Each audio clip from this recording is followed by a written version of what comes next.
It's the Schude Talk Show! Yeah! Hey, we are here with Chuck Bongiovanni, Vice Mayor of Town of Gilbert, the largest town in the country. In the world. World? In the world. Really? Yes. Is that true? It's true. Oh my gosh, that's amazing. And so do we want to stay at town? Yes. We do. Well, we can talk about that later, Okay. but honestly, like, I'm so happy to have you, and you're the first person I thought of when we wanted to learn all about what's going on in Gilbert, because you probably are the most vocal, would you say, of all the other I don't know council if members? if that's a good thing or a bad thing. I but don't either. Okay. Because I was going to ask you that. We agreed on the first thing today already. Yeah, exactly. There we go. But I mean, at the end of the day, like, you willing to talk to people, and you are always willing to talk to people, is huge. Oh my Yeah. gosh, because life's not perfect, and things are going to go wrong, things are going to go right, but just having a conversation is so important. Absolutely. So I really appreciate you being here. I'm glad to be here. So I kind of want to talk about first, like you. Obviously, you live in Gilbert now, and you think you've been here. How long did you say? Since 1988 when they had dirt roads here. Oh yeah. Okay. Yeah. So, but you. Not as grew- long as you, though. Oh no. What? I think, no, you're right. How old do you think I am? I don't know.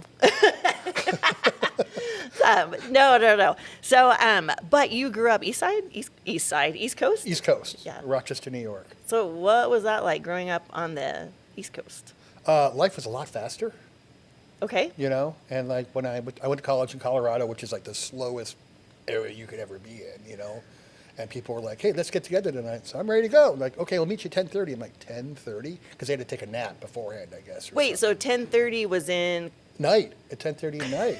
Was Well, like, yeah. but that was in Colorado, That or? was in Colorado. But I heard that about like New York. That's when everyone like goes out to eat and stuff is like late. Yeah, but we start earlier. Okay. Yeah, And then we do the dinner at 10:30. Interesting. So I've never heard that about Colorado. Yeah. Okay. So what did you go to school for? Psychology. I had a BA in psychology and then a MSW, so Master of Social Work, and an MBA in marketing. Awesome. Okay. And was that all in Colorado, or? No, it was here in ASU. Okay. Oh, I Yeah. did see that. Go Devils. Go Devils. So, what was little Chuck like? Oh, wow, that's a good question. Do you remember? I remember. I was like always involved in stuff. I had to be doing something. Yeah. Absolutely. But the weird thing was I was born with a cleft palate without a cleft lip. So they couldn't tell I had a cleft palate. Oh, so I couldn't interesting. talk till I was 5. And then I had major surgery because back then it was a different kind of thing. They had flied in a surgeon from Germany. And Oh, I had, really? And I had to learn to talk again, Oh my gosh. which was very difficult for a 5-year-old who can't write. You know, I couldn't Yeah. write words and stuff, you know. But I had a real hard time communicating with everyone around me for about a year. It took about a year So to you didn't talk till you were 5? my mom could understand me, but no Oh, one but it else wasn't could. like you weren't enunciating or that Right. kind of thing. Right. Okay, So I got had you. to literally learn how to talk again after the surgery, Oh my and gosh.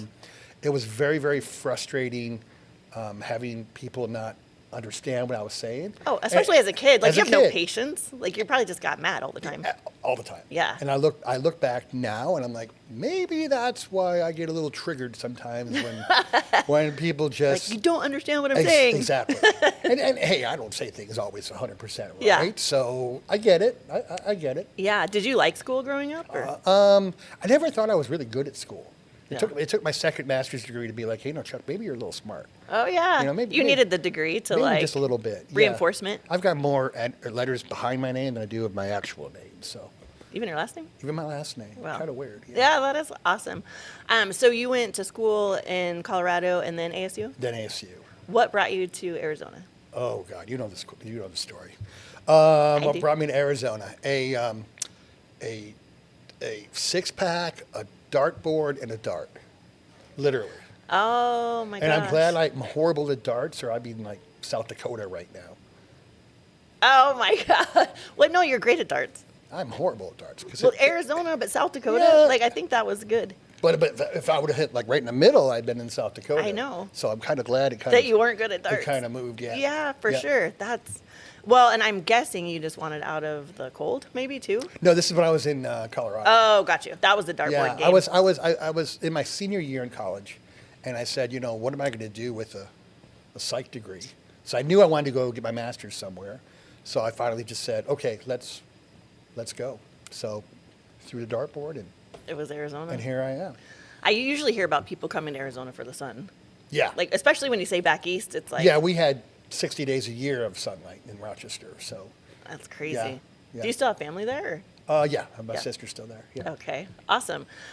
So with the psych degree, did you do anything, or well, I guess with the psych degree and then the master's, you said, what did you do with that? I worked at a psych hospital for 7 years in Mesa. Very interesting times. I Yeah. learned a lot about people, and then I got the MSW degree and the master's in social work. For me, it was more of a I took a special class or a special track. It was more for starting businesses or working for a city or town. Okay, It was gotcha. a special, they call it a PAC program. Okay, Yeah, so, I did the therapy part of it before at the psych hospital and stuff, and then moved on to more administrative kind of things. oh, so what were you doing in the psych? Were you just looking after, I was a counselor. crazy people? Yeah, I was a counselor. I worked a lot with teens, did a lot of work Okay. with a lot of the gang kids back in Mesa back in the day okay. when they were like stealing cars and they weren't too much into drugs and those kind of things. What's like the craziest like story you have or the craziest Great. patient? Oh, okay. I had a patient that he went a little psychotic, and he was in our day room, which is a room where everyone just hangs out, and he kicked everyone out of it, and he started getting pieces of paper and started crumbling them up and throwing them all over the floor. And I walked in, and he looked at me and said, Chuck, stop, they're mines. Oh, So I went in the nurse's station, I got a broom, and I started sweeping them, and I said, hey, man, I'm mine sweeping. And he let me go all the way to him and walk him back out of the room. oh my gosh. Yeah, and then I had another lady who kind of escaped, and she went to the front of the hospital, and she saw an open parking space. And her mind must have saw a bed, because she laid on the ground. Oh, like the parking spot was like Yes. a bed. Oh my gosh. And we actually, smelled her skin kind of burning, because it was Oh, because it middle of was summer. and Mesa, you said. So, Yeah. oh my gosh. Yeah. So I got her back into the hospital by telling her that her pillow was getting a sunburn, and we had to get it in. And she was like, "Okay, let's go." You've got to be so creative. Well, like right before we started, we were talking about how like we're like into Homeland or what Yeah. with Claire Danes, and it's so interesting. Just what the brain does and like just all the stuff in the world. And I think, with everything we're dealing with, I could imagine there's kind of an uptick in people like having maybe like episodes or maybe I mean, I don't know if it's related, but I just think of like social media. Yeah. like Yeah. affecting people or whatnot. Yeah. Yeah. I mean, this all of the noise, and it's just, I think it's hard to like have quiet, have peace. And so that's just so interesting, but people are interesting. Very interesting. Yeah. So there's so many things going on in Gilbert. I know probably like the craziest thing is like the water or whatnot. So I want to talk about that. There's like so many things I want to talk about. I kind of want to talk about first, like the difference maybe between like being on town council and then like Town of Gilbert staff. Does that make sense? Like, because you have responsibilities and then the Town of Gilbert staff has responsibilities. How would you say those two, as far as like decision making, like how would you say those are different? Sure. Well, first of all, I've worked in business for years and years and years. Yeah. And I can tell you that our town staff is absolutely amazing. I told Patrick all the time, I want to steal some of your people, Yeah. Because they get so much stuff done. I mean, we had the smallest amount of staff per capita in the whole metropolitan area. Yeah. Okay? And they're amazing. I mean, I don't know how they get their projects done, and then we may ask them for something and they're right on it and they get us Yeah. the information, very, very quickly. Yeah. So they work with the staff itself, or sometimes we work with advisory boards, like in Public Works, for example. And then they come back to the council with here are five choices or 5 options that we think will work. And then the council takes it from there. So they basically kind of come up with the agenda, recommendations, and then you guys take it to a vote? Yeah, I mean, they come up with recommendations. And then, Okay. One thing I have right in front of me on the dais, I have a little cue card that says, or, but, and. And that reminds me that there's never 2 choices. There's always an and, Yeah. right? So, 'cause I don't like to be pigeonholed, I don't like to be handled, shall I say. Well, do you mean like it's like one or the other? Yeah, Like I it's don't- either this, it's A or B, pick It's- one. Yeah, I don't believe in that. There's Yeah. always a C that no one has seen, You know, Right. and it may not be the right answer, but There's always more options than- There's always more options. Until there aren't any more options, there's Right. always more options. So when they come to you with recommendations, you don't necessarily have to take No. those recommendations. This is just like based on their data or the research, or maybe, and they're being led, I guess, by the town manager. No, not necessarily. okay. No, I mean, they're all experts in what they do. Oh, gotcha. You know, our town manager, whoever we hire, or even Patrick, they're not experts in water. Sure. The water people are. You know what I mean? Yeah. So, Like the public works. yeah, staff or- and each department works together. You know what I Yeah. mean? So they may come up with some recommendations, but they're going to run that through finance too to say, does this work? Does it make sense? Right. Can we do something like Has this? to be collaborative for sure. Has to be collaborative. Yeah. Right. Yeah. So I was thinking about that, and speaking of, you brought up, which I know that, so you've done more than just work in the psych hospital, but Yeah. you've started businesses, Yep. sold businesses. Could you just give us like a little summary kind Sure. of what you've done Sure. professionally? When I graduated with the MSW degree, I worked for a home health company, and my job was to visit seniors after they were discharged from the hospital to make sure that things were going okay for them, make sure they had services that were ordered and such. Like when they leave like rehab or something, like as far just as like. broken hip around the Right. hospital, right? Oh, okay, right out of the hospital. Right out of the Got you. hospital. So I went to a number of assisted living places, also. So I was really familiar with them. And then one day my boss called me up and said she had a woman who wanted to get out of her assisted living place. She was actually threatening violence, And so they're like, can you just go visit her? And I'm like, okay, yeah, sure. So I went there, and I knew the place well. It was this dementia care, memory care community. Yeah. And I walked in the room and found a 74-year-old woman who had no dementia, no memory issues, and the only person that was confused that day was me. And I said, what are you doing here? And she said, well, my daughter put me here. And I said, well, how'd your daughter find this place? And she said it was the only one that my daughter knew. So that kind of got in my head a little. It bothered me, Right. So I helped her find another place, and I realized that families didn't necessarily know exactly how to find the right place. It could be daunting, I'm sure. Absolutely. Yeah. And the cost. And the cost. And if their loved ones aren't ready Yep. aren't ready and don't want to move, so then you Yep. have to like worry about convincing them it's the right time. It's so many things. So on the way back to the hospital, I could put a business plan together. I said, there's real estate agents like yourself Yeah. that help people find homes. And I'm like, there's got to be an industry that helps people find assisted living. And there wasn't at the time. What year? How This long was that? oh God, 1993, 92, Sure, around there. And a very fast growing population Yes. of that age too. Absolutely. And I think it's just only going up. Yeah. Yeah. So at the time, I was newly divorced. I had full custody of my 6-month-old son. So here I am raising him completely by myself. And I just took the risk and said, I think there's an opportunity here. And so I started a company that did that. It eventually grew. We started franchising it in 2009 and bought our biggest competitor in 2014. And then we sold it to private equity in 2018, 240-something offices across the United States and Canada. Wow. So I stayed with the private equity firm for about 2 years, working with them.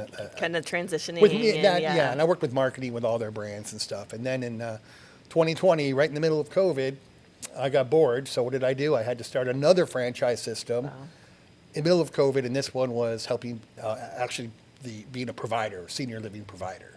Okay. So we started franchising senior care homes, which are small residential homes in neighborhoods. Did that have anything to do with kind of people being locked up, so to speak, in the nursing homes, or locked down, I guess? Yeah. Because that was terrible during Yeah, COVID. it Oh was- my gosh. Like people were, I remember my grandmother, I guess, in-law, we couldn't see her. We couldn't Yeah, get to her. it was difficult. Oh my God. And she got so depressed. She was like, Yeah, I'm done. and There's no reason. But that, when you mentioned just the smaller, kind of, I don't know if group home is the Yeah, right word to say, yeah, for yeah. Assisted living. Yep. I mean, You I'm could have guessing one the that- regulations might have been less, yeah. so that they could have let family in to see. Well, their there's a lot loved less ones. people going in and out, so it's a Yeah. lot easier. Yeah. You might have, any listener listening right now can guarantee you have one within a half mile of them. Yeah. There's 30,000 of them across the United States. So, so we started franchising. And they're probably all full, too. It's not like they're sitting empty. They're doing or well. yeah, close. So we started franchising that in 2021. We're in 9 states plus the Dominican Republic. And I just bought my biggest competitor last week. So we doubled in size overnight. Wow. So pretty crazy. Keep them busy with that. Keep it a little busy. So in my opinion, I think it's great that like someone, on town council or someone in government actually has, you always hear people talk about like, you've never had a job. Like, how would you know how to run a government, like run a town, a city, a state, all of that. But then, thinking about like constituency, do you think it's hard because you are so successful for people to maybe relate?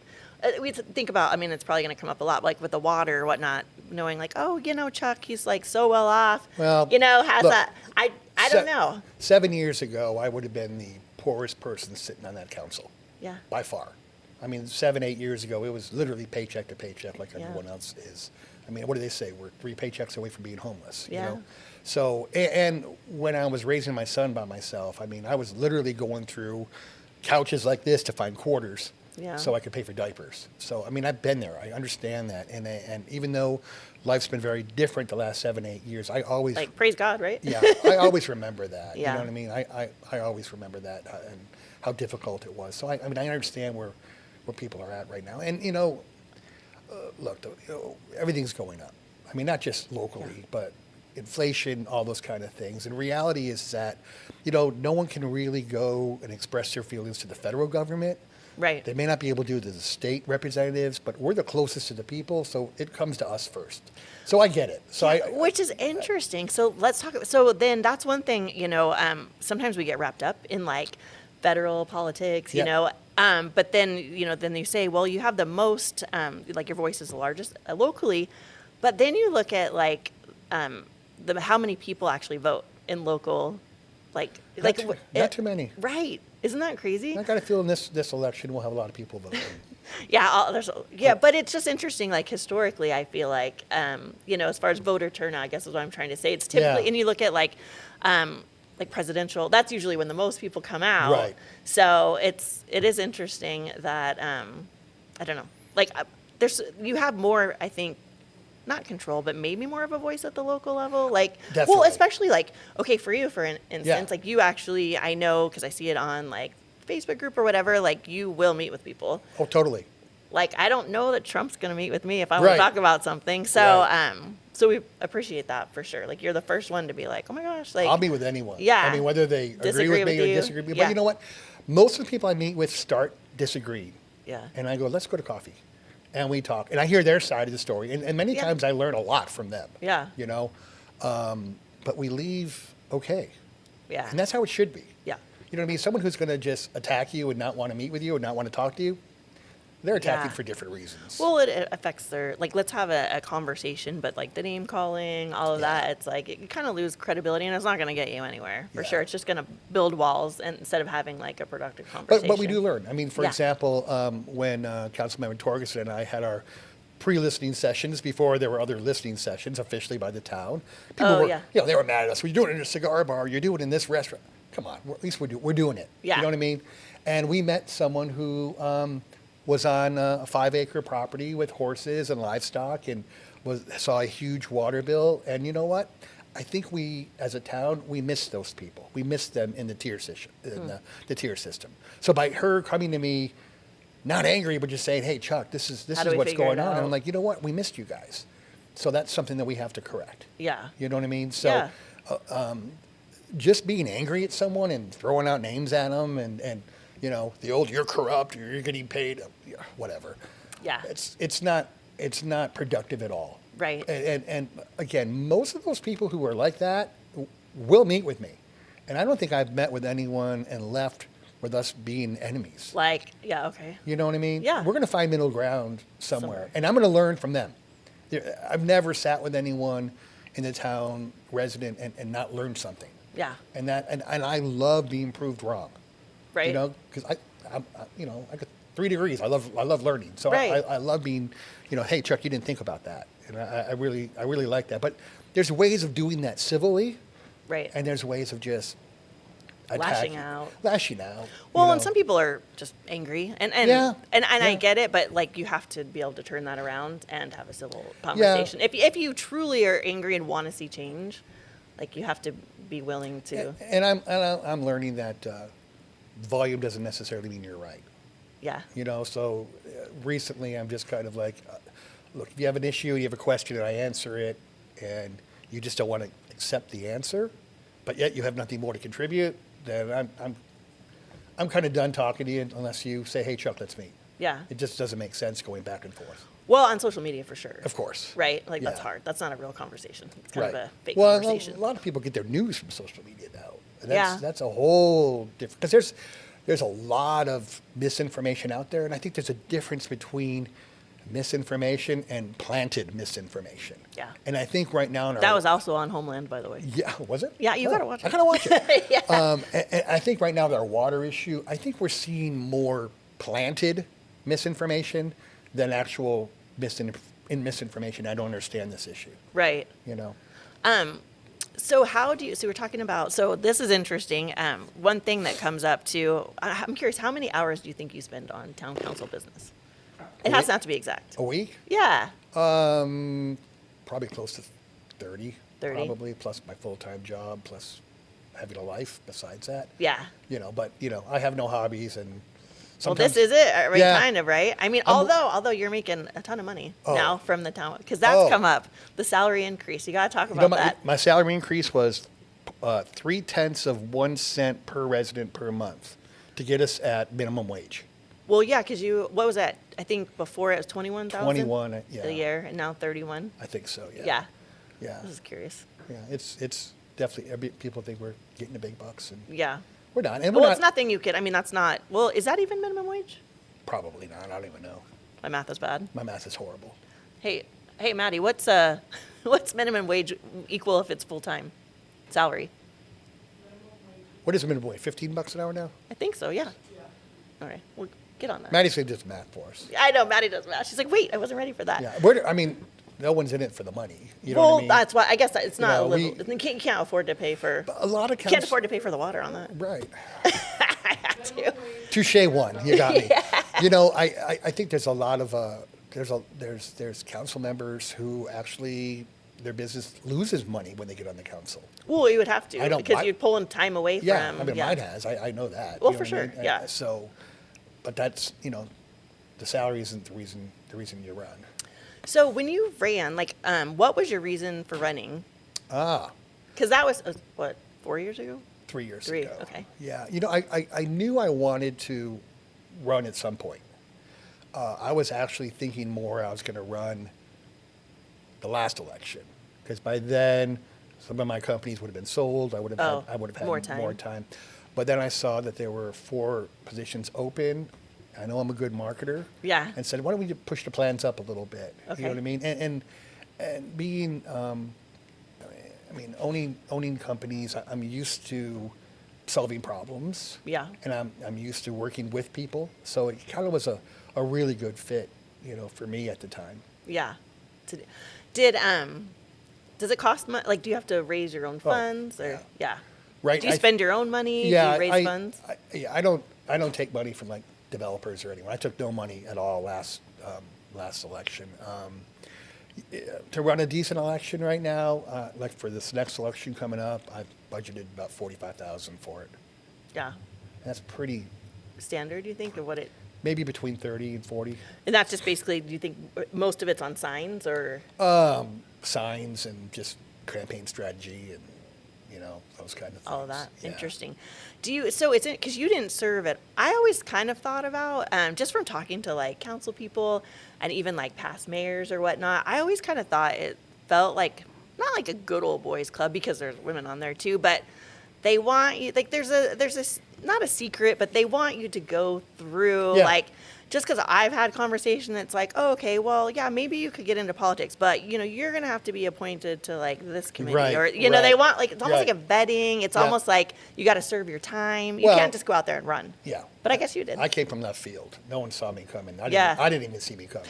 You know what I mean? Well, did this just happen? And I had doubts the last minute. I was just like, okay, Chuck, so they're gonna put up the first results, and you're going to be last. You know Yeah. what I mean? So, but I wasn't, so things were good.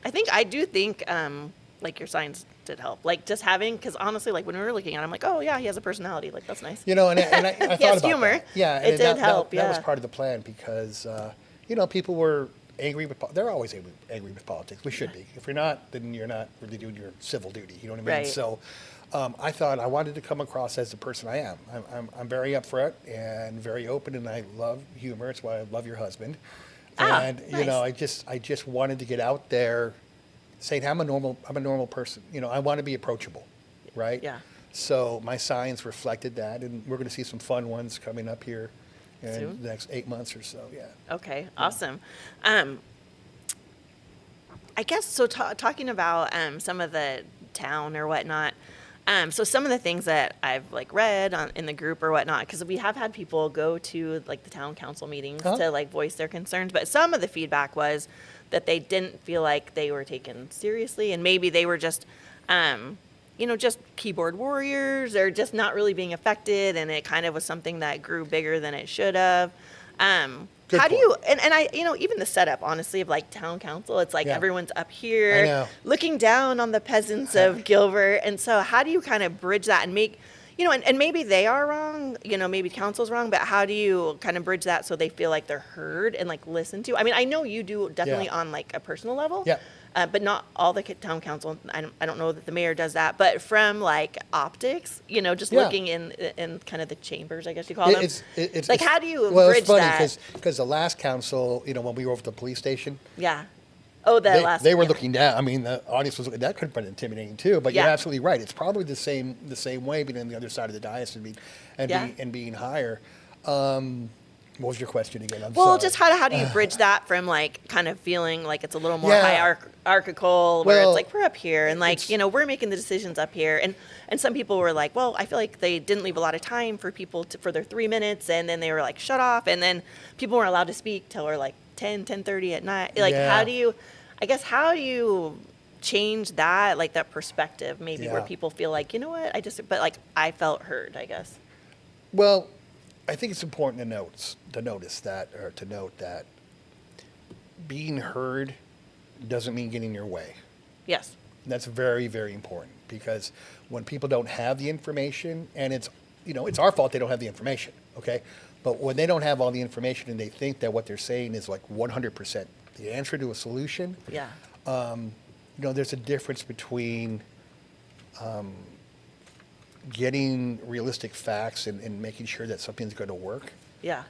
than just making a suggestion. Now, I'm telling you, being a franchisor, I know that, like, for example, the Egg McMuffin was devised by a franchisee, not corporate office. Oh, interesting. So I know the solution out there for a lot of our problems are coming from the residents, and rightly so, because Yeah. they don't see what we see, and maybe they see something that we completely missed, like the properties with horses and stuff. We didn't see that. Yeah. We didn't. We were wrong on that. Yeah. But I know that when someone comes up and speaks, I got the eye contact with them, no matter what they're saying about me or anyone else, Yeah. And if something that they said makes sense or something that we haven't thought about, I'll ask staff to give me their information afterwards so we can meet and talk about that, Yeah. It's difficult when someone comes up and it's just us against them. Yeah. That's not going to work. You know what I mean? And I think it's natural to see it that way. Yeah. Especially with the hierarchy that you're talking about. Yeah. But I hope that that residents understand it's not like that. I mean, we have had residents come to us and solve problems. They came to us very civilly. They came to us saying, "Hey, guys, I want to talk to you about something." Instead of coming up there and you're corrupt and you're getting paid and Oh, you know yeah. what? Blinders come on at that point. You know what I Sure. mean? You can only hear so much of that, and then you just don't listen. Right. And that's reality. That's human behavior. You know what I Right. mean? But I've seen some changes with people just coming up and solving problems together differently. Right. As long as their motive is trying to come Yeah. together and find a solution. Yeah. Motive's important. Motive's very important. So one of the things we're talking about your campaign signs. So those signs Mm-hmm. at the lights, So one thing that is crazy is the red light runners. Yes. Oh my God, it scares. Yeah. When I have two adult kids, well, one lives in Gilbert now, and then my daughter lives in California, and he did live in Texas. So whenever he would come to town, I would be like, since you've been gone, like Arizona drivers have gone insane. Yep. I said, so when you are at a red light, don't be the first one to go when it turns green. Keep your head on a swivel, because it scares the crap out of me, because the way people drive. Yep. And I mean, I'll go from home to office, which is like 6 minutes, and any given morning, 2 red light runners. And that's not people flooring it through the yellow light. It is like, I'm stopped at a red, and I look over, and a car just flies by. I have one of my best friends was over here by Santan, and she was turning left onto the 202. She had a green arrow, and a car just flew right into this, right into the side of her. And it's like, and honestly, she was mad at herself. Yeah. She's like, I knew better. You don't go on a green arrow Yep. right away. And it's like, what the heck?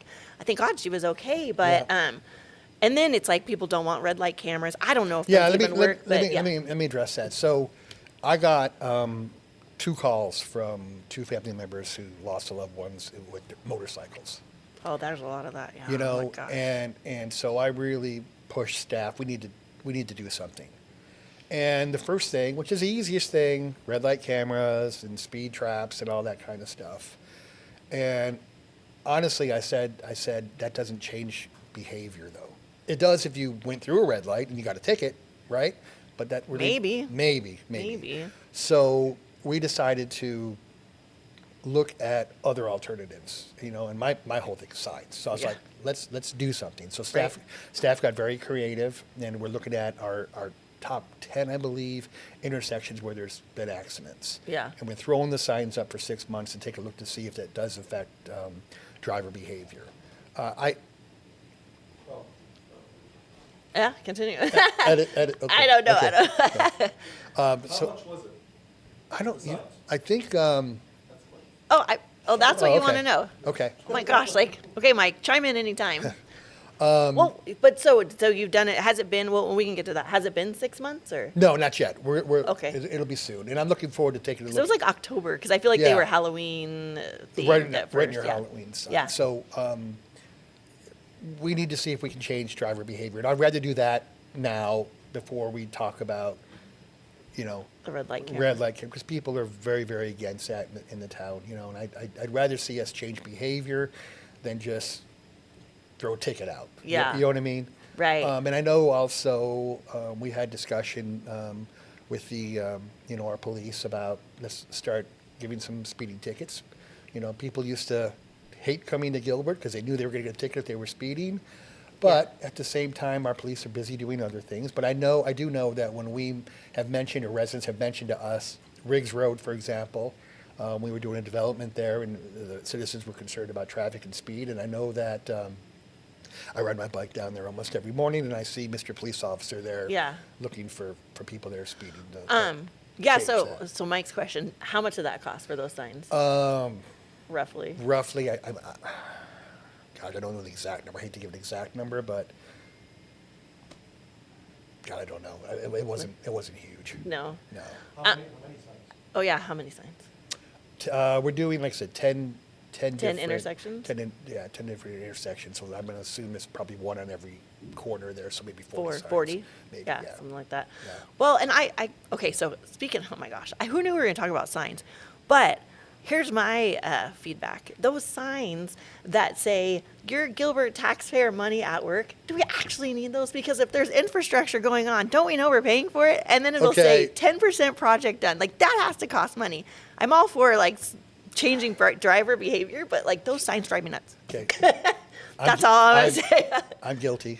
Oh, you like those. I'm the one to probably put it forward because I want taxpayers to know. But you're showing them that they're using their taxpayer money by using their taxpayer money. Yeah, but Right. many times the developers are paying for that. So the people that Or building, or have the contract for the roads are paying for. Well, that would be nice. Or with water treatment, like Sun Construction. Yeah. Give them the bill. Yeah. My son actually works for Sun, so he'll Yeah. be like, Mom. Yeah, I want people to understand that even though, most things happen years later. You know what I mean? Yeah. Like, for example, everyone's seeing a bunch of apartments being built.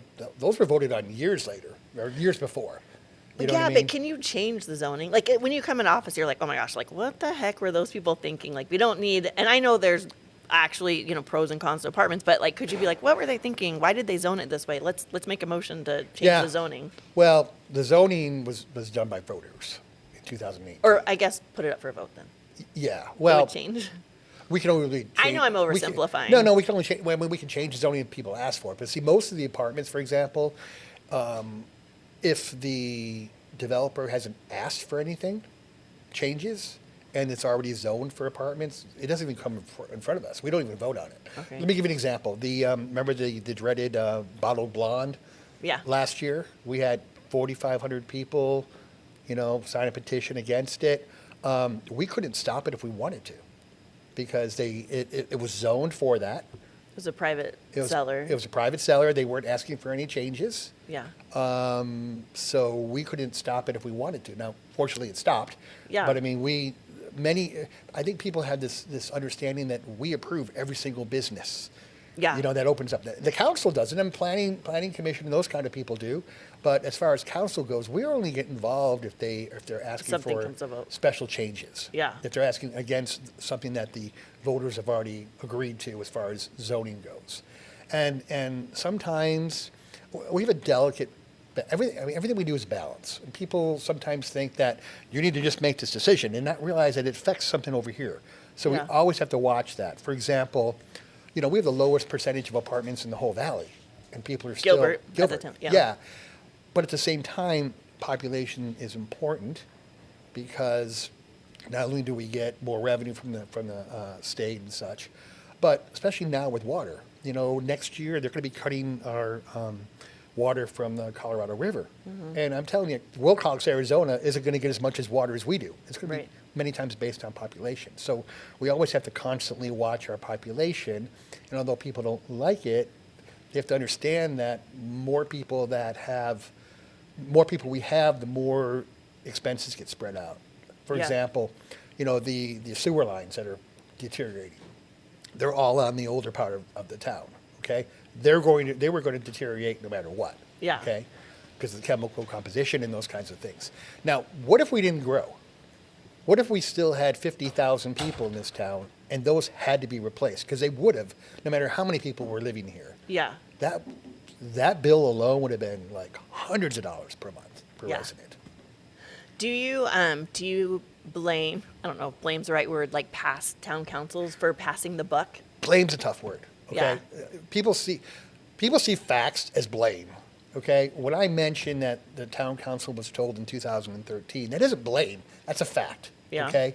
But you know what? We weren't there, and we know that we don't know what situations they were in, what kind of decisions they had to make. As a matter of fact, when we had our financial retreat a couple of months ago, I made that comment saying we need to make a decision because I don't want to be the guy 10 years from now when they say council was warned about their roads Yeah. 10 years ago and did nothing, right? So it isn't a blame. I know the pressures that we're under because we have to make decisions not for just today. People think the decisions, everything you do is for right now. It's not right now. It's 30 Right. years from now, So Well, again, you have to have the foresight, right? yeah, To know and it's just a fact. They were told almost to the year when they were going to have problem, right? But and again, that's coming true. but they were in the middle of crazy growth and they had other priorities and we can all go back and play Monday morning quarterback and say, hey, if they raise rates 3% a year, we wouldn't be where we're at now. Well, great. If I had a sandwich last Tuesday, I wouldn't have gained 4 ounces. Yeah. You know what I mean? Yeah. It's hard. Well, I mean, hindsight's 2020. Yeah. For sure. Absolutely. It's easy to fall back on that. Well, speaking of, I know you brought up apartments. I don't know if anyone's really brought that, but you know what? I don't know why I'm complaining. Well, I know I am complaining to you because I have I'm you in here. the hot Go seat. ahead. Yeah, exactly. But like those big warehouse buildings, like I love the aesthetics of like making everything like more like small town, because that's what everyone says. We're staying in town, so we can stay a small town. We can keep that community. We can Yeah. kind of keep that vibe. But then some of the buildings that are going up are just like the big warehouse buildings that are just an eyesore, especially the ones right by Morrison Ranch and all that stuff. I'm like, I wish there was something that could be done, like something in like the town CCNRs, like Bisbee, for instance. Yes. Bisbee's fun, but it's crazy because they actually have oversight, meaning like you can build a home there, but it has to have an architectural like back to go with the theme of the town. You can paint it any color you want. They do. Yeah, exactly. And they do. But I guess that's one thing, just architecture and making it more like charming. And granted, I know Heritage District, that's the one thing in the one little street, but like just all throughout Gilbert, I feel like when people come to town, I want to be like, oh my gosh, look at this corner and look at what they're doing. Obviously, the Johnsons have done that, right, with Joe's and all that stuff on the Epicenter, but just more of that, I think. And that comes back to the planning commission and stuff, and they do a decent job in those different districts that we have to keep that look. By the time it comes to us, I can't say no because it's ugly. Dang, really? Legally, I can't. Right? We need to change that law then, I think. Well, could go to the state for that, I guess. Yeah, well, that's a whole other thing. Right. But I can say no to density. I can say no to. If it comes up, if it hasn't already been approved. Right. If it comes back up. Right. Yeah. That is interesting. So there's been that also came up with the Heritage District going 3 stories high, right? Yes. Yeah, I'll tell you why. Yeah. Too many people say, hey, everything's about money. But reality is, if you don't have the money, you don't have the services that we have. And we have great services. Drive around the valley. Tell me what better roads there are out there. There aren't any, okay? Except for Cooper. Cooper's bad. Well, That's always under. We'll talk about that. Okay. We'll talk about that. And you need revenue to make that happen, okay? So we hired a consultant maybe a year and a half ago that did a very interesting study. They took a look at all of Gilbert. They took a look at the revenue coming in, like, for example, in this mall, okay? Mm-hmm. And then they took a look at revenue versus square foot. And they realized that the Heritage District is, half a mile long or something like that? We make more money per square foot for the town in the Heritage District than we do here in Santan Mall. Mm. And we collect more revenue here, but parking lots and by square foot. So not only us, but many, many cities across America understand that we have to go up in order to make the revenue that needs to be made with everything, going up, with costs going up. So I know that one of the things I'm very because it'll be, and we're like how close to being completely landlocked? Pretty close. Yeah. A couple of years. So by 5 years, I believe. My big deal, and I said it on the dais, was I want a restricted area around the water tower. So I don't want to be known as the council who buried the water tower with a 5-story building in front of it. Right? Oh, well, actually, that's already in the works, according to Mike Schude. Didn't you? I think he did an AI of that. I saw that. Yeah. Once again, I laughed. Well, and then I went, how many people believe this, Mike? Probably a lot. Probably a lot. But yeah, we want to make sure we protect that. But well, and there's another funny story. So actually, another friend, same friend I was telling you about with the red light runner, she gives us so much grief about. She's like, what the heck is so great about that stupid water tower? Yeah. Every time it's because it's iconic, Hey. and like full transparency, she lives in Mesa now, so Yeah. but she's like, every place has a water tower. It's not so great, like it's not so special. I'm like, well, we think ours is. I was always joking, and we need to make a zip line from the water tower to Bottle Blonde, but yeah, that would be well. Bottle Blonde wasn't going to be quite that tall, was it? Well, I guess it could be a downward jaunt. Yeah, a downward jaunt. Oh my gosh. Yeah. I was going to ask you about.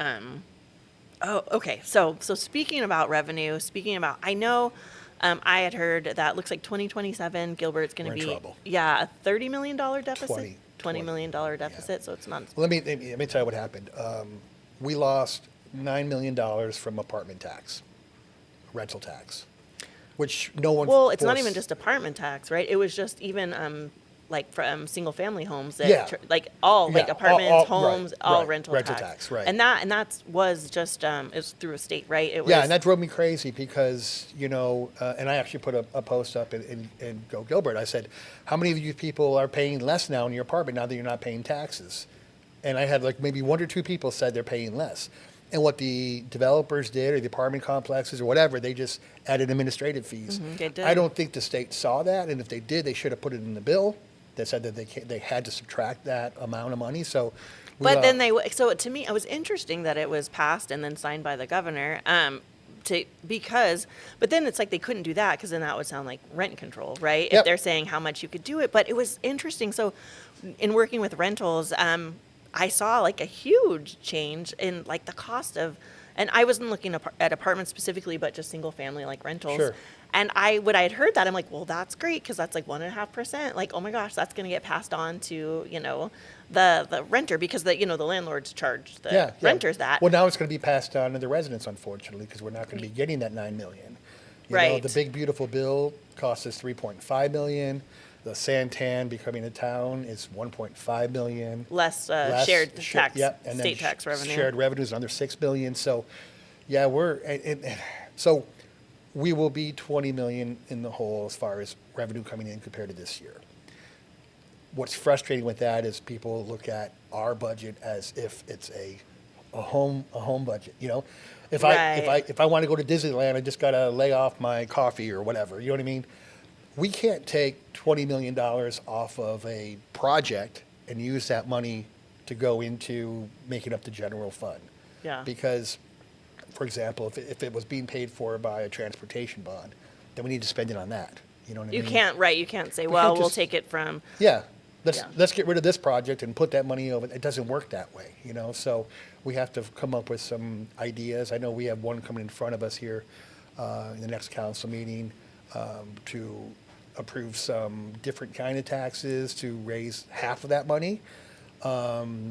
Vendor coin operated tax. I did hear. That's actually something I wanted to ask you about. Yeah. Well, going back to like the rental. So this was one thing, and then we'll go back to that. But just because I listened to Governor Hobbs speak, at the whole like East Valley Chamber, and so it was really interesting. But so got rid of rental tax, but now she's proposing a $3.50 a night fee on Airbnbs, Airbnb. and because maybe they're thinking that because it's out of state people or whatnot, Yeah. but not necessarily. Not A lot of people use it, but it didn't go over well. Yeah. But it's just like you just got rid of the rental tax, so now you want to do this, and Yeah. it's like, and there again, we do want to encourage. We're a very touristy like state, right? And so that's a lot of our revenue.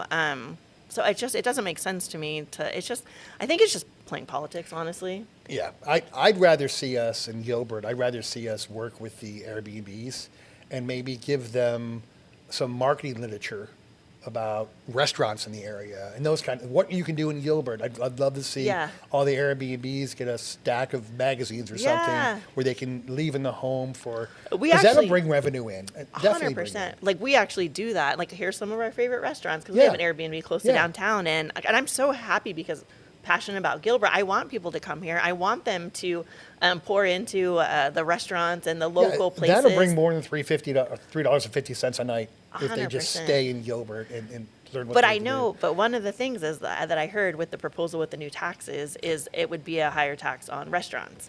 Yeah. So was it like restaurants, coin operated, Coin operated. cell phones? Yeah, but not.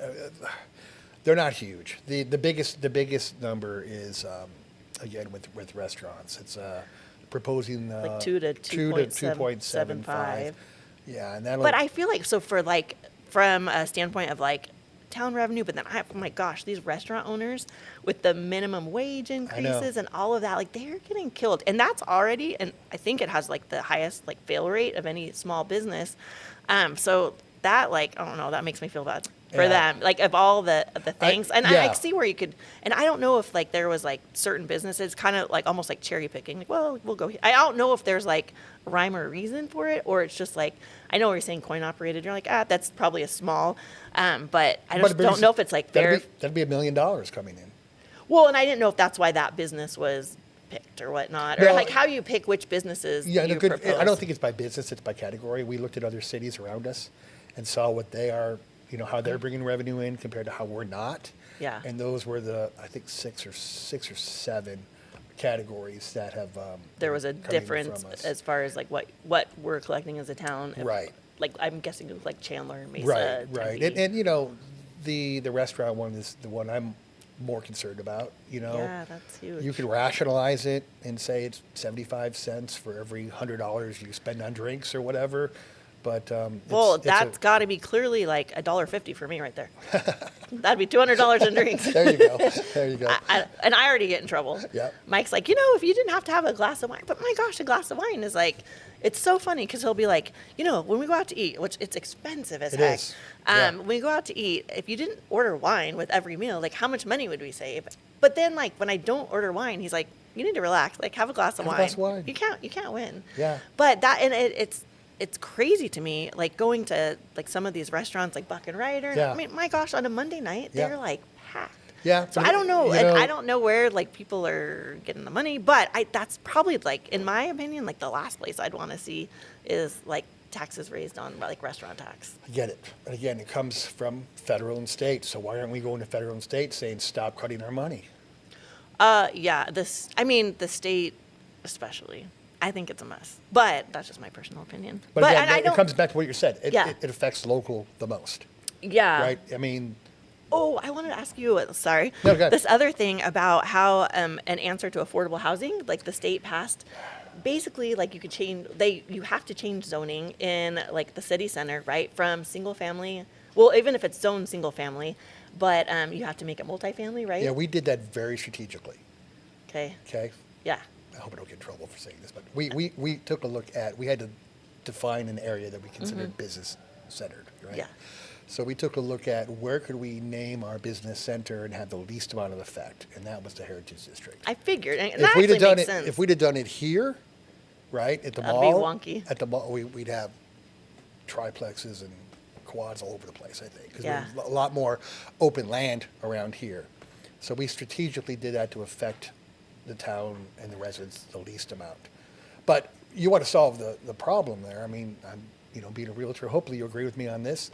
Federally stop private equity from Yeah. buying all the homes up. And, And that's definitely on the table, it sounds like. yeah, maybe. We'll see.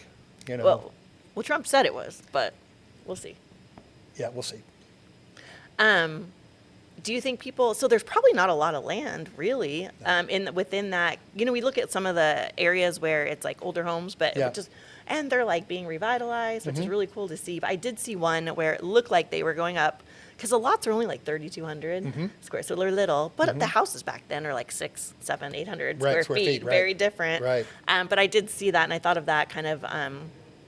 Is it a mile each way? I believe it's a mile and a half, but don't quote me. Okay. Yeah. I knew it was something like that, but it was interesting that I saw that there was like, I'm like, I wonder if someone's taking part in that the change in legislation or whatnot. But another thing is like you hear people talking about affordable housing, but I don't know what that means. Yeah, that word is like- and again, being a realtor, you understand the whole situation. When our interest rates went down to 2%, and everyone's like, "This is great." Well, 2% interest rates means the economy is absolutely horrible, Right. So people moved in at 2%, and the normal process is you go to a bigger house, and someone else comes in and buys your house. Well, who is going to sell their home with a 1.5%, 2% interest rate? No one's going to. So that flood of people moving stopped. Right. And then private equity started buying all the other homes. And there's a big push now. Warren Buffett just invested $1 billion into a company that is using the build to rent model. So what they're doing is they're building neighborhoods. They're never letting them out in the public, and they're building them just for private equity to buy and then rent them out like apartments. Yeah. And so, and they buy them at full rate. They're not buying them at a discount, Well, and So from a that- builder, they're like, sweet. Exactly, I'll right. just sell it in one lump And- bulk package and not the worry builder about a could thing. probably even raise the rate, and they would still buy them, right? So Yeah. that keeps home prices very, very high. And then you have, again, remember I mentioned everything's a system. Decision here, defects over here. Then you got, let's get apartments. Let's make some apartments, make it more affordable. But how is it $5,000 a No, month or that's what I'm $3,000 a month saying. affordable, right? Yeah. And my concern is at some point in time, I'm not going to say if, because everything's a cycle. So Right. when the economy, whether it be 2 years from now or 20 years from now, those apartment rents are going to have to go down. And so what happens is as soon as the A apartments go down, B's go down, the C's go down, and before you know it, your C's are like too affordable, and then we have a problem in itself right there. Yeah. Or maybe condo conversions, because that's what happened the last And downturn. we've really been pushing for developers to build some condos, but the banks don't want to finance them. And, the apartments are easy to finance. Boom, they get their money, it's done. Condos, they have to wait till they, Sell them. Right. What the whole build time, right. Right. I'd But, love to see more condos. I really would love to see more I would people be, with ownership. there's a demographic, I swear. Yeah. There's a demographic for condos. But- Because but I if- would be empty nesting and that's the thing. And I had heard the epicenter, those were going to Yeah. be condos. I was so excited. I was going to get all my friends to move there, Yeah. like all of us. All And I was set. going to run down the halls Yeah. in the middle of the night, knock on their door. How fun would that be? At the same time, though, we hear a lot, no more apartments. We don't want those kind of people living here. Well, how many of us never lived in an apartment? Because I got something to tell you. We're all those kind of people. Right. We all lived in an apartment at some point. But in our even life. like you were saying though, like the oh my gosh, $2,000. I mean, Yeah. like they go probably in all the gamuts, but they're all so expensive. Right. It's not so. And then you talk about affordable housing and like what does that look like? What makes it affordable? And then you look at people are like, well, I don't really want affordable housing in my I Yeah. don't want Section 8 in my neighborhood. Yeah. So it's a tough one. Like Yeah, and then it's again balance. At the same time, we've got people that want to keep their housing price up, Right. because they want to sell at some point. So again, everything is a balancing It act is, that people yeah. just need to understand that every decision kind that's of like made. domino effect, Yeah. really. When you make one decision, it Yeah. seems good. And but then- you got to be able to figure out what that effect is, because if you don't know what that effect is, and you just pass an ordinance or do something, you could be making an effect down the street. Yeah. Oh, for sure. I mean, know? for sure. Unintended consequences Yes. sometimes, right? Oh my gosh. So I have some questions for you. Okay. And we got a ton, which is awesome because I love when people get involved. Let's do it. Some of the things, so I was from Go Gilbert members, some of the things we kind of already talked about. So I'm just looking to see. Sure. And some of them, maybe someone just wanted more information. Oh, I have to read this one because it gives me a compliment at the end. Okay, good. There you go. So, and I don't know who they're from. It says, how does it make sense that the water bills are going up only in Gilbert? Cities around us did not see the price hike. The homeowners in Gilbert should not be the ones to pay for the water plant being built for an inflated price. Thank you for being our voice, Ann. She knew how to get her question read. Not a or problem. he. Okay. Yeah. Name another city around us that's building $700 million of infrastructure. That's why. That's why. And again, going back to 2013, we didn't have the maintenance money set aside to pay for some of this stuff, right? So Does it have to be done? it has to be done. We had a low bid contractor by state law for the water treatment plant. What do you mean by that? Like by state law? They By- only gave you so many funds? No, Or? state law said you had to take the lowest bid that Oh, qualified. okay. So we had to take the lowest bid that qualified back then. And I've been to the plant. There's parts of it that are literally just crumbling, and we need to build it. But and I've heard the argument about why are we paying for it, and I get it. I understand you can see it that way. You know what? I've been here since 1988, 89. Why did I have to pay for the roads that people are driving on right now? I'm Yeah. not complaining about that. It's part of community. That's what you do. Generations build communities. So, yes, did I help pay for the roads with my taxes? I did. Yeah. Am I saying take those roads down because I pay for? No, right? So yeah, we're in a bad situation. I always say we're in a perfect storm, but at least with a perfect storm you get free water. Between Yeah. between the pipes and the water treatment plant. But what we did was we were very we looked into the future. We know that next year they're going to be cutting our allotment of the Colorado River, right? Mm-hmm. Water isn't free. We don't just have this endless amount of water coming to us. So what we did is we moved, I believe, 8 or 9 well projects that were going to be started 5 years from now. We moved them all over to now. So we're prepared for that decrease in water from the Colorado River. Making our own water. What yeah. it happened? We're going to be we're going to have the best water future of any city around us. It's going to suck for 5 years. Yeah. I mean, that's just reality. But Chandler just raised their rates. Mesa, I hate to diss on Mesa, but they charge their residents $130 million a year more than it costs to provide their utilities. And that money Interesting. goes in their general fund, right? We don't do that. Our water is a enterprise fund, which means we can't move money in and out. Yes, we can legally, but it will affect our bond rating. We have a AAA bond rating. Only 75 cities out of 19,500 have AAA bond ratings. We don't want our bond rating to affect us because that costs tens of millions of dollars down the road. Again, it's a system. Everything So we in do is a case system. someone doesn't know, your bond rating affects your ability to borrow money, right? Our percentage, our interest rate. Okay. Yeah. Gotcha. And our ability. Same Yeah. thing. Yeah. Yeah. Interesting. Okay. I think city. Oh, are you going to approve another utility rate increase of any kind? We have to. Okay, if so, which option and why? That's, yeah. I mean, my personal one, I probably can't say it on due to open meeting law right now, so I can't say that. But we do have a choice between like 25% or 14% over 2 different years. Or, yeah, we absolutely have to. In order to finish the projects, we have to. And let me mention something. Yeah. Queen Creek, for example, in 1918-19, we purchased 6,000 acre feet of water. Okay, so that's an acre, Down. 1 foot of water, Yeah. right? It cost us $32 million. Queen Creek just bought double that amount. It cost them $250 million. So the actual cost of water, and they paid $250 million with no infrastructure. Yeah. So we are actually building the infrastructure that's needed for the future for us. And the water's coming to us a lot dirtier than it ever has. And my first day in office, I learned the reason why, and it floored me. Our water crisis right now is partly due to the Rodeo fire that happened back in 2003 or something like that. Yeah. We lost hundreds of square miles of trees, which filtered a lot of the water. And now when the water comes to us, it's coming to us dirtier than it's ever come, which means we had to put different chemicals in the water, and the different chemicals in the water reacted to the EPA recommended pipes, which made the, it all, again, Yeah. it's all a system. Well, and do you think about like in all these cities and towns are, different as far as like how old they are and like Right. when population came in. And it sounds like, from what I'm hearing from you, is it just, you mentioned perfect storm, but it was just like, I think about when I was in Gilbert and like we bought our first home in 1998. And it was just very different because everything was brand new.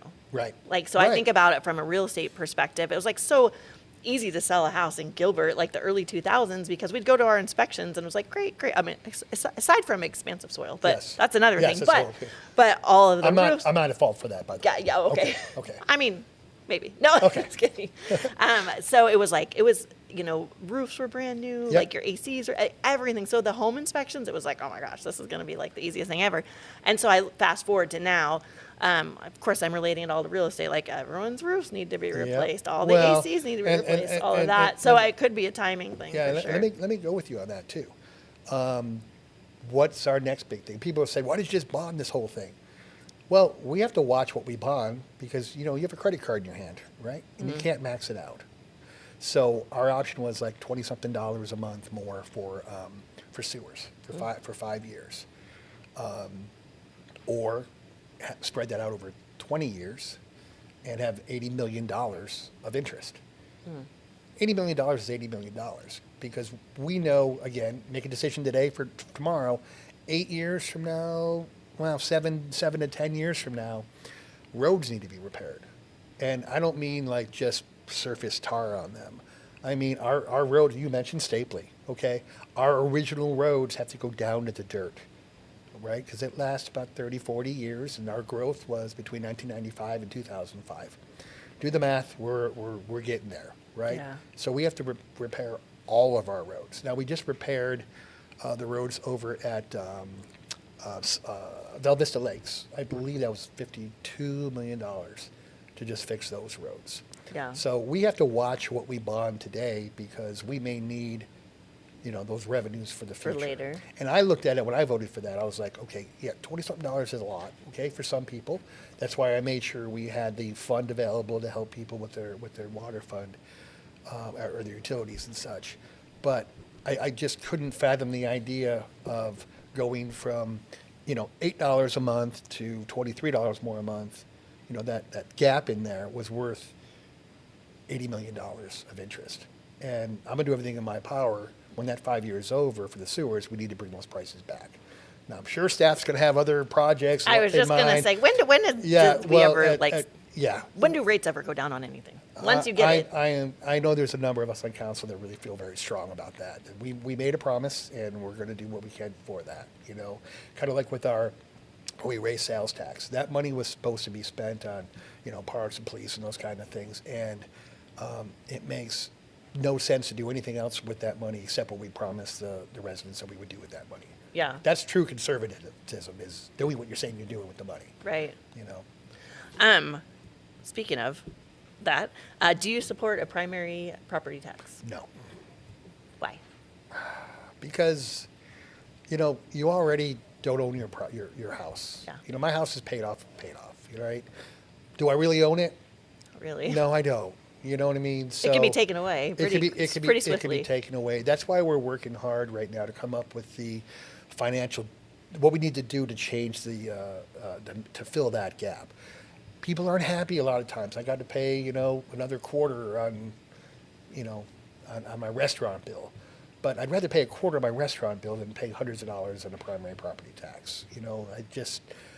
I don't like the primary property tax. It's an easy solution. We can solve all Well, our because problems. does everyone else have a primary property tax? Pretty much. Are we the only ones that don't? I think there's one other city. I don't know which one. I'm pretty sure there's one other one that doesn't. That would solve all the problems right there, But does it really? But is it the although, best could we thing? just get rid of property tax? Because then you'd actually own your home. Yeah, but then we would lose the secondary property tax, and we'd be, more in the hole. Well, I guess you could kind of like see Remember, it that way. it's balance. Yeah, but I guess that's true if you don't own it already, Right. and we're never going to get rid of property tax. Then Well, it's like, would I rather pay, 50 cents more for my $80 steak dinner, or do I want to pay a primary property tax? Again. where you can choose, I guess not. Well, Well, I guess you can choose not to have the steak dinner, but Yeah. then you have to worry about the business owner that really needs you to buy that steak dinner. Exactly. It's a a balance. constant. It's a constant balance, and it's never one decision, one answer. One little thing to look at. To the public, it looks like that. Yeah. And I don't blame them. They don't have all the information. We may suck giving them the information, right? But we can't look at it in a microcosm saying you can do this just real easy, just do that. Well, we do that, it's going to affect this over here, and so we have to Always affecting always someone. we always have to balance that out, which is hard to always think of the future when you make a decision for today, because it's easy to make a decision today. I mean, look, I can easily say I'm going to vote no against the everything, water yeah. hike, the water rate hike. And politically, hey, it's Probably the right move. It's election year, and Yeah. I know there's probably enough votes to pass that, so I could be a politician and say, I'm going to vote no because I believe in the. That's what they did in 2013. You said. Yeah, well, whatever. But I could easily be a politician. But you know Yeah. what? That's not why people elect me. They elect me to make tough decisions. And reality is, it's not a popular decision. But I can't go home and I can't bathe in popularity. I can't cook in popularity, and I can't drink popularity. Yeah. That's reality. You know what I Yeah. mean? I have to make the decisions that represent the people, and sometimes representing the people doesn't mean representing the majority of what people think. It's making the right decision. Yeah. And that's tough. Yeah. Very tough. Yeah, no, for sure. Yeah. So many times I've been like, you know what, Mike, maybe I'm going to put my hat in the ring. He's like, you have got to be crazy. Like, who would want that? Who would want that? It's funny because when people throw their hat in the ring and They take it right back out. I'm going to do this, and they get in the council and they realize, oh, God, I can't do that. Oh, yeah. Right? Because, again, everyone thinks our budget is like a home budget. Oh, I'm going to take this money and move it over here. And then the first day they're in office, they're like, oh, we can't do that? Oh, God, I just made that comment. Oh, You know what I sure. mean? Yeah. So I There hope is some civics that you have to learn. there is, Yeah. and I hope the people that are running, and I have a couple that are running that I've actually sat down with and asked me questions, and I respect that, Yeah. No, awesome. I'm just reading. Oh, okay. So, and this is one thing, and I've heard lots of people talk about. I mean, we are starting to hear about people are like, especially you already mentioned this, and this was another question talking about, and I'll just read this one. Sure. Small farms deeply appreciate the openness, communication, and leadership shown by you, Jim Torgeson and Monty Lyons, in supporting the agricultural water rate and preserving Gilbert's farming heritage. We're concerned that not all council members fully understand how critical this is to the survival of small farms. Yeah. The mayor and Kenny Buckland seem supportive yet undecided, while Bobby Bucci and young, is it Kalprowski, Kaprowski. may not yet be supportive. What can small farmers and residents do to better communicate the importance and real-world impact of this issue to help ensure approval when it comes to a vote? Thank Great. you for all you do. Great question. We're going to get that through. I don't care what we have to do. I will vote no on everything until that goes through. We missed these people. We did. We missed them. You mentioned it earlier, We missed yeah. it. The problem we have now, we had a former council member come in front of the council last week and basically be like, it's so easy. Get 3 of you to just change the rate tomorrow. That's irresponsible because we have 841 people, 841 resident households that are they're using the most amount of water. How many of those are actual farmers and have horses or livestock? We don't know yet. So I'm putting this on you because later on today, Yeah. I'm going to put a thing in Go Gilbert. I want people, if they have horses or livestock, I want to know who they are so I can bring it to staff Yeah. and say, hey, out of the 841, there's 100 homes, 100 families that fit in there. Now, I've been visiting a number of them now. Many have reached out, so I'm going to them. I'm taking pictures for staff. I'm showing that this isn't just an acre property using 100,000 gallons of water to keep their grass green, which is happening. Yeah. But these are people. I visited one place a couple of weeks ago. She has eight goats, and she's using that to make soap. And while I was there, 2 people pulled up and bought her soaps. I mean, that's a business. Yeah. And also, we have state laws that say you can't abuse your animals. You have to keep them watered and stuff. So I think that's a group of people that we need to protect. And I feel very strongly about that. I mean, like I said, when Jim and I had our first little unofficial listening session, that's when someone came to us and said, I got a $5,000 bill. What do I do about this? We didn't know about it. So we're So going you're talking about just changing the rate on. just them. Okay. Yeah, but at the same time, we need to understand who are them. Is it Yeah. someone with 1 goat? Is it someone with 2 horses, 1 horse? So that's why That seems like accounting wise might be hard to well, and that's track. why I'm trying to reach out to those people see what they're doing come email me so I can come to your home and see what you have so I can go back to the town and say, okay, well, all the places I visited, I noticed 1 horse or this or that. So like an average or an something. average or something Yeah. like that. So we need to help those heritage homes. We really do. And I will vote no on everything until that's taken care of. Yeah. Well, I mean, that's kind of the heart of Gilbert, right? Absolutely. We're trying to hold on to that. Absolutely. for sure. But I got to, it's the same point. I've had people reach out to me. How about an acre property? My bill is $1,100. I'm like, what are you doing? Well, I have these waters, these trees, and this. Okay. But we want things green in That's gr- Gilbert. yeah. We got to keep them green. I don't, Yeah. Like, how bad would it be? Like, I know, like, parts of Mesa or whatever, they won't let you reseed and all that stuff. So then it's just rocks, and then it's hot. But There's more pavement. it can be done. I mean, look. They could have a problem with irrigation. I And they get could, that, yeah. but at first, I mean, you have to have enough humility to say, what are my problems, right? Now, Check first. when my bill went up to $1,200, I'm on an acre property. I realized I had a 22-year-old meter, which was broken, not faulty. It was at the end of life and broken. I had 24 leaks too. So my responsibility was to fix those 24 leaks. Yeah. The town brought in a brand new meter for me, and so I solved that problem. I went from $1,200 to $177, and I have a 30,000 gallon pool, a 16,000 gallon pond, and 300 bamboo trees, and I can with a family of 4. Yeah. And I can keep it affordable because I made sure I did what I had to do. Now some people say, well, stop blaming the residents. If you got leaks in your property, Just check it out first. check it out. Get it fixed. And the town staff is incredible. Our water staff is great. They'll come out. Well, I know that 311 because we've had the Yeah. same thing. They come out quick. Yeah, and they tell you what's going on. And I visited one resident about a week ago that had a leaky toilet that was causing a lot of costs for her. They figured that out for her. You Yeah. know. So we have to take responsibility ourselves as residents, and then the town needs to take responsibility too. For sure. But working together, we solve the problems. So the audit, right, is going on right now. Yes. And when do you think that'll be done? Hopefully, 3-4 months. Yeah. It's interesting. Because the same. Do they give? Have you heard from them Nothing. anything yet? No, Nothing. they won't. No. Till they're done. What's interesting is that the exact people, I'm saying people, the exact people who came in front of council and demanded that we do an audit are now saying it's a waste of money. So they're It's like, well, it's what, 500,000? 500,000. Feels like a lot of money. You know what? And I'm going to be very honest with you. You know, it would be easier on me if the audit showed that every meter's wrong. You know why? You could fix it. We can fix it. Yeah. It's easy. I don't think it's going to come back at that. I don't know. I do have some concerns when I looked at when people during the listening sessions brought in their bills. I had a concern about July. July seemed kind of weird, but at the same time, July is the hottest month, and we're going to see those weird bills. You know You what mean I like mean? looking at their water use is a big spike in July?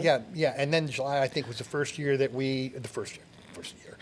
month we had the software talk. So maybe there was an issue in July. I don't know. That's what we're looking into. Again, easy for me to say, hey, every meter's wrong. That'd be great. It'd be horrible, but it'd be great. It'd be easy, Right. easy to fix. My concern that we're having now is we have 6,000 residents who are refusing to pay their bills until the audit's back. What happens when 5,990 of them realize there's no problem on their property with their meters? Yeah. And now they're going to have a $1,500 water bill that they can't pay. That's a problem. Yeah. So I'm asking people to be responsible about that. You know, maybe pay half the bill now. Well, I was just going to say, and I think that was something Mike brought up, like, until it's right, like, what, for your property, like, what should it be? And granted, it might be that they do have water leaks and they didn't get it checked out, or it could be, like you said, a software glitch or something when it was switched over could there. be. But, like, just to pay what, should it be? It seems like the average is like 150. Around but there, Yeah, yeah. because Well, here's the deal. We've got 88% of our residents are using 60% of the water. 12% are using 40%. Oh, okay. Now, we don't know how many of those are the heritage properties. Right. I call them heritage or, properties. yeah, they've got 5 horses. Or, Right, Yeah. right. But when I hear people say you're being punitive, right, I just want to throw this out. We have a Snickers bar. We're going to divide that Snickers bar into five different sections. We have 10 people now that need to eat that Snickers bar. And 9 of those 10 eat 3 pieces. That would be Mike. Yeah. Right? I would that too. Would definitely be I Mike. know. Yes. And we have one person who is demanding those last 2 pieces for themselves. Yeah. Shouldn't they pay more for that? It's not punitive. It's conservative. And it's fair. It's, You mean like you should pay based on usage? Yes. Yeah. It's fair. And people say everyone should pay the same amount. Well, first of all, if everyone paid the same amount, just do some simple math. This is Chuck math. This isn't Monty math. Monty math is precise. This is Chuck math, okay? If everyone paid the same amount per gallon and 88% are using 60%, then that price per gallon would be more for those 88% that are actually conserving water.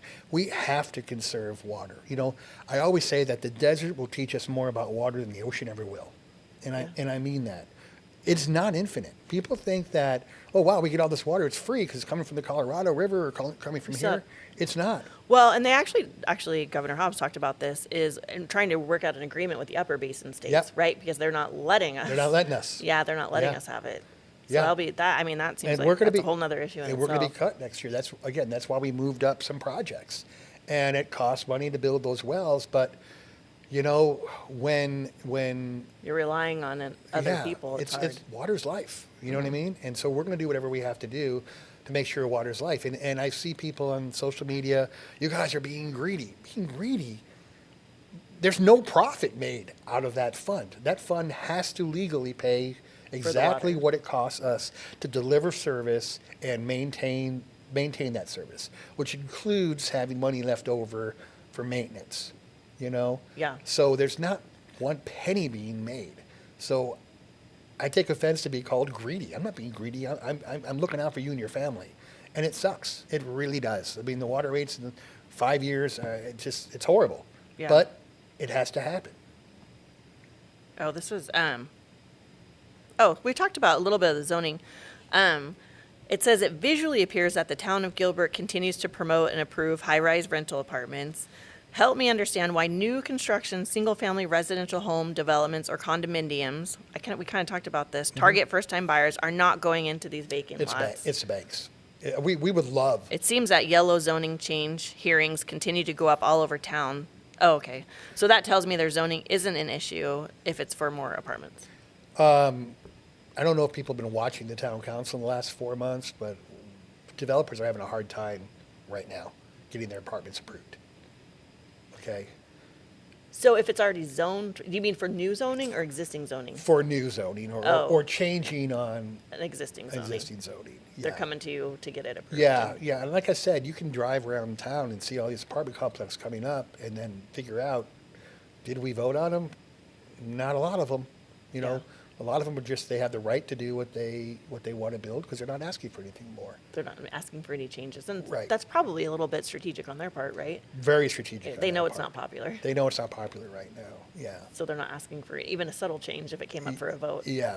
Yeah. I think we've seen more continuances in the last 4 months than ever on the Yeah. council. Gotcha. Trying to get through, because I know we could just talk forever. Oh, this one came up, and I actually saw this on Go Gilbert, and I was like, because it was like all of the talking about, or I think Mike had shared or whatever, talking about all the water, all the water, and then like the town posted a thing talking about all these beautiful new parks, and so I thought, and I not that there wasn't money allocated for that, but then I'm like, oh, it just kind of like rubs you the wrong way because you're like, of all things, like moving forward when there's a water issue, what takes the most water? These beautiful parks with all this grass. So Yeah. I don't know if that's I guess the question, here's the question. You stated that Gilbert Parks receive more annual visitors than the Grand Canyon. If that's accurate, it suggests a significant portion of park use comes from non-residents. How do Gilbert taxpayers see a return on that investment when their tax dollars are funding recreational use by people who don't live here or pay taxes First of here? all, that's an assumption. Yeah. Okay. Well, that came up in another meeting where it was like, we were talking about the cost of parks, and then it's like someone was saying, well, I feel like I'm double paying because most neighborhoods have an HOA, and we're paying for parks within our neighborhood that most people use, right? Because that's close, it's convenient, I'm already paying for that. And then rather than go to Here's my a challenge. public park, I guess. Saturday, 8 o'clock in the morning, go to a park and tell me if it's empty. Tell me if it's being completely utilized. Overutilized. We're short on ballparks for kids, soccer fields. We're short on that. When it comes to a study they did, 100 largest cities, we ranked last in the number of acres per resident. We are behind in that. Okay, we raise sales tax to pay for those things. That's our promise we made with the residents. The money that we're building now that we approved has already been, collected or in the process of being collected. What's false is for me to say, let's take that money and spend it on something else. First of all, Water. we can't spend it on water. We Yeah, can't. or infrastructure. Or infrastructure, if it's within water, we still can't. Again, I'm going to say it again, it's a balance. We had 60,000 respondents to our park plan, our master plan. 60,000. I get 4,500 on Bottle Blonde, but 60,000 contacts talking to us about what they want to see. Now, we moved some priorities around, and people are upset about that because they don't understand the situation, which I want to explain right now. Yeah. How come we're having pickleball courts instead of a crime lab? Well, when we did the survey, the pickleball courts and the splash pads were way up there as priorities. So people say, why don't you do what the people want? Okay, we are, and we're being attacked for it. Yeah. And we don't need a crime lab today, okay? I saw 2 posts about a crime lab, and, we should have the crime lab. That way, murders would be, past murders would be solved if we had a crime lab. That's irresponsible. It's not true. Our crime lab right now is through Mesa. Mesa has to give us a 5-year notice if they want to cancel that contract. So if they want to cancel that contract, we have 5 years to build our own crime lab. Whether we have a crime lab tomorrow does not even say that this murder isn't being investigated or taken care of because we don't have a crime lab today. Is it because they think the workload, they're just overwhelmed? No, they're not. And we watch that, and we're happy with what Mesa's doing for us right now. Okay, so we save, I think it was 14 million, I might be wrong. We saved 14 million by moving that over here. And then we took the splash pads and the pickleball courts, which people want, and we move that over because those are things that we can build and show quickly, right? The last thing I want to do is collect all this tax money and take 5 years to build a park. Yeah. You know what I mean? Or build a soccer field for a kid, you know? So I'm going to say it again. It's a balance, and people have to understand it's a balance. And we're not picking, you know, a pickleball court over police. It's the last thing I would do. Right. You know, I'm a big supporter of our police and proud of our police. So we're saving money by doing this, right? Right. And which is what people are asking for too. Right. So many things. It's fun. Yeah. Well, you have to want to be a problem solver, that's for sure. Absolutely. Yeah. Because there's things to be figured out. Yeah, and I enjoy it. People say, "Why are you running again?" I enjoy it. You know, I like making a difference. Whether half the people think it's a difference, half the people think it isn't a difference. I mean, Well, and I don't care what you do or what you say. I mean, it's impossible to make You everybody can't. happy Look. in anything. Jesus Christ himself could come down and do our audit. Half the people will say he's lying. That's where we are. It might be less expensive. It might be. That's where we are as a society, and Right. you know. Yeah. Oh my gosh. Well, thank you. Thank you. I really appreciate it. I know we could probably, I mean, there's so much, I mean, there's a million things we could talk about. So I appreciate you coming in welcome and just trying to anytime. get as many things out there for people to listen and kind of learn more, right? There's so Yeah. much that goes into the Well, town, and yeah. I also want to mention, if anyone wants a follow-up, you know, I during the election I had my chuckchats.com. I opened it up again. They can Oh, okay. schedule 15 minutes with me. If it takes longer, it takes longer, but I'm happy to talk with anyone about any issue at all. No, I appreciate that. And I think that if we could all kind of have that mentality, like we might make some headway. Maybe. Yeah, awesome. Well, thank you for coming. And in case you didn't know, I'm Ann Schude with InstaSold. And if you are looking to buy or sell a home, or if you're an agent looking for a brokerage, we would love to chat. Vice Mayor, thank Yeah. you again. Really appreciate you. Thank you. Appreciate it. By the way, if you're an agent, this office is beautiful. So Oh, yeah, it's fun. We Come- have a good come on time down. here. And Come on you down. could even be like a live studio audience member of the next podcast. there you go. So awesome. Sounds good. Thank you. Thank you Appreciate very it. much. Thank you. Whew. I know, that's a lot of talking. Yeah.